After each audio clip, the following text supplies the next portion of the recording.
Okay, y'all, quick look at the all new, well, I'm not gonna say all new, but it's new as far as being ready to run, the TLR TT. So the reason why I call it that, because it is the Team Losi Racing tuned Typhon that Arrma and Losi had got together and kind of just reconstructed the Typhon to be more of a race buggy. You can still bash it and stuff as well. Now I had the regular, the version 1, I guess it's going to be the version 2 or version 1.2 or 2. I don't know what you guys want to call it, but I had the roller version of this, and I got that at Horizon Fest a little bit over a year ago, and I ran it a lot there and did a lot of bashing and stuff with it.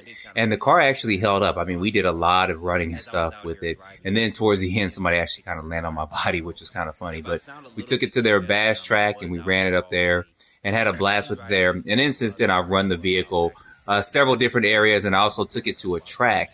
The track I ran on was more or less a track for kind of short course trucks and 10 scale racing for cars. But I went ahead and took it there and ran around the track. I think I had it on 3S, and it performed well on the track. The rear tire, I think one of my rear wheels had stripped, and I had just used some different tires, but it actually performed there really good too. So we're going to take a quick look at this, and then I'm going to probably try to get this out and run this within a couple hours. So I'm not even going to waste time because I just couldn't wait to see it.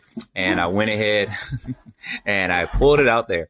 So there you guys see it there. Like I said, I'm not going to go too much into, I'm not actually really going to go into depth about talking about this because it's been talked about before. And you guys can look at my previous videos to see when I got a little bit more in depth as far as this vehicle and the tunability of it and stuff. But the major difference, of course, is going to be the body.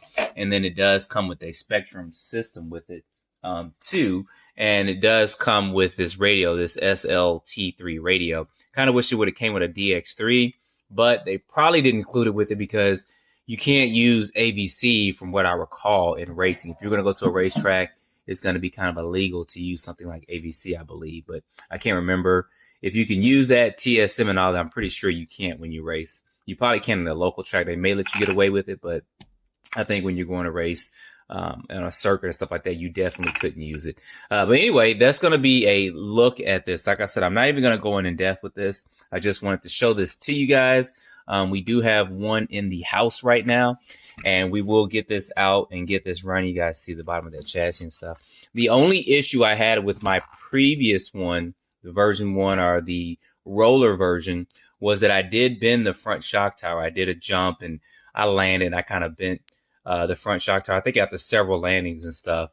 Then I actually bent the front drive shaft too with it. So I had to get that replaced and I got it back up and running.